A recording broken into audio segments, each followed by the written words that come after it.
My Nigerian people, I think it's no longer news. The latest news as at October 2025 says Nigerian debt, look at it above, says Nigerian debt hit 152.4 trillion naira under Tinubu. This debt has rises by 3 trillion naira in 3 months.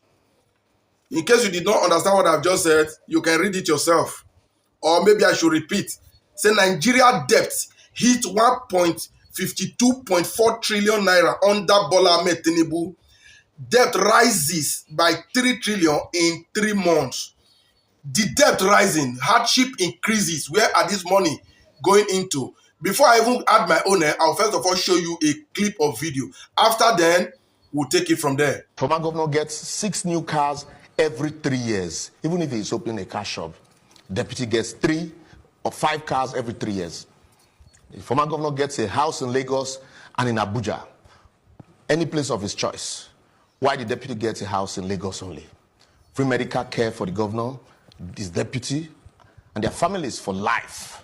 They are also entitled to cooks, steward, gardeners, and domestic staffs, all pensionable. Worst of all, 300% of annual basic salaries every 2 years as furniture allowance for the governor and his deputy. Also, 100% of annual basic salaries as house maintenance allowance. The house you build, you still maintain it for them. 2 DSS officials, 1 female officer, of course, for Madam, and 8 policemen. No wonder there are none left to guard the rest of us. Deputy governor gets 1 DSS operatives, 2 policemen. And then, listen to this also.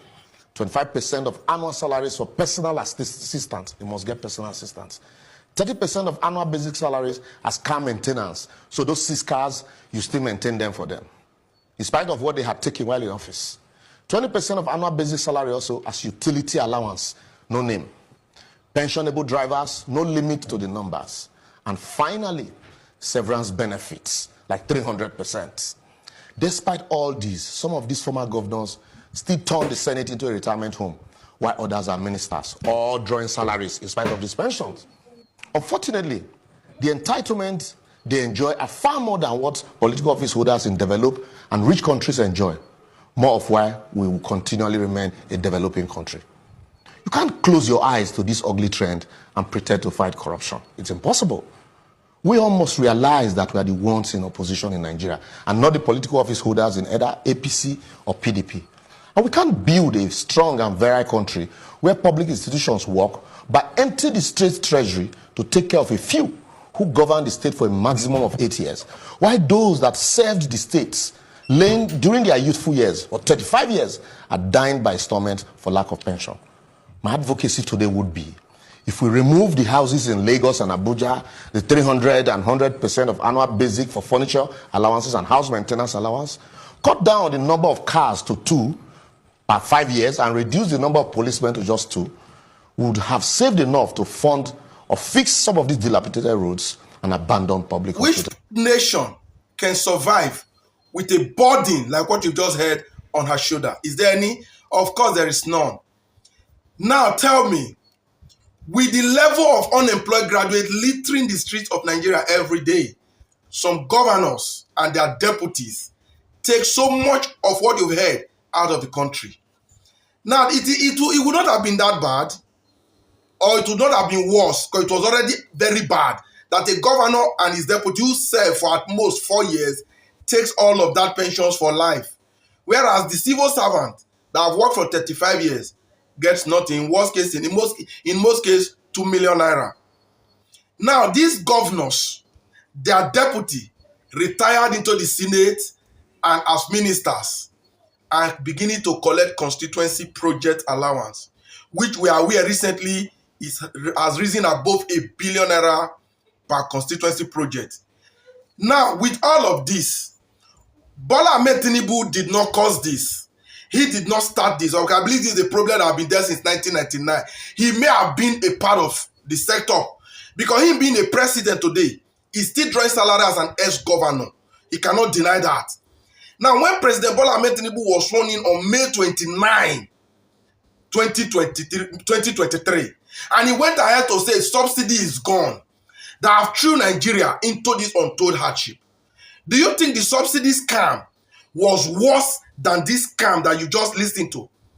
What if a man came like Bola Ahmed Tinubu would have come to say, hey, there have been so many people drawing pensions wrongly, whereas majority of these people are still in service, either in the Senate or as minister, still any salary should end. Rather, you throw the hardship on the people to be able to continue this criminality because you are a part of the benefactor. I would have said Bola Ahmed Tinubu didn't cause it, but he has been a part of it and still a part of it.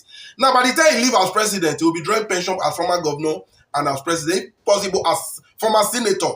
The dozer Nigerian doesn't know exactly where their problem lies. You will come to under this comment section to attack Odalo for a problem that Odalo didn't create. Just imagine what they take. Well, I don't know what to say, but if you've heard that, then you're now beginning to know where all these debts, where all these trillions of debt are going into, and where your taxes that you're going to be paying through your noses from January, where they are swear will be going into. Don't think there's any amount that Nigeria will ever generate that Nigerians will benefit. Because the gluttons we have as leaders, the demons, the corrupt people we have as leaders in charge of affairs are too big that the nation can't even feed them to satisfaction.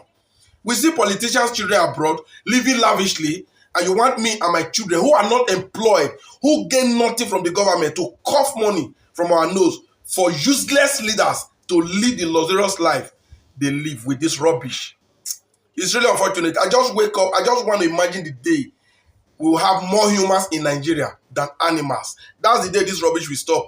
The day Nigeria will have more living things as citizens than the non-living things that we currently have. All this rubbish will definitely stop. I know majority of the citizens are not even aware of things like this. That makes you even a non-living thing. For you to be in a country, you don't even know what the stakes are. And yet when election comes, you have a preferred candidate. You are supporting one of these demons, one of these glutton, whereas you are also at the receiving end. I weep for you. Honestly, I weep for you. But if this video touches you and it angers you, help me share it. Nigerians need to know what is happening in their country. Maybe that will just wake them up one day to do the needful. I rest my case.